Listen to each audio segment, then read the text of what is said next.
அஸ்ஸலாமு அலைக்கும். எல்லோரும் எப்படி இருக்கீங்க? அல்ஹம்துலில்லாஹ் நானும் நல்லா இருக்கேன். இன்றைக்கி நோன்பு திறக்கிறதுக்கு முட்டை போண்டா, காலிஃப்ளவர் பக்கோடா, வெங்காய பஜ்ஜி, அப்புறம் கஞ்சி, சர்பத் இதெல்லாம் வச்சு நான் நோன்பு சூப்பராக அல்ஹம்துலில்லாஹ் திறந்துட்டேன்.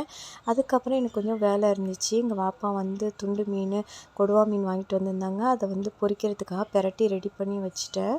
அதுக்கப்புறம் துண்டு மீன் போட்டு புளி இல்லாமல் ஆனங்காய்ச்சலாம் அப்படின்னு சொல்லிட்டு துண்டு மீன் போட்டு புளி இல்லாமல் ஆனங்காய்ச்சி ரெடி பண்ணிட்டேன்.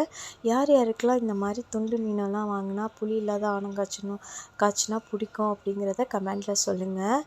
அதுக்கப்புறம் நான் மீனை பொரிச்சிட்டு வேலையை முடிச்சிட்டேன். நைட்டு படுக்கிறதுக்கு முன்னாடியே சஹருக்காக சமைச்சி வச்சுடுவேன். எங்கள் அம்மாவுமே அப்படி தான் செய்வாங்க. அதே மாதிரி நானும் சமைச்சி வச்சுட்டு வேலையை முடிச்சிட்டேன். என் ஹஸ்பண்ட் வந்து கம்ப்யூட்டர் சர்வீஸ் பண்ணிகிட்ருந்தாங்க. அதனால என்னை வந்து கொஞ்சம் ஜெராக்ஸ் எடுத்து கேட்டாங்க. அதனால அவங்களுக்கு நான் வந்து ஜெராக்ஸ் எடுத்து கொடுத்துட்ருந்தேன். முக்கியமான பேப்பர்ஸ்லாம் கொஞ்சம் இருந்துச்சு ஜெராக்ஸ் எடுக்க வேண்டியது. சரின்னு சொல்லிவிட்டு அந்த வேலையை பார்த்துட்ருந்தேன். இந்த வீடியோ உங்களுக்கு பிடிச்சிருந்தா எனக்கு சப்ஸ்கிரைப் பண்ணி சப்போர்ட் பண்ணுங்கள், லைக் பண்ணுங்கள். டாட்டா பாபாய்.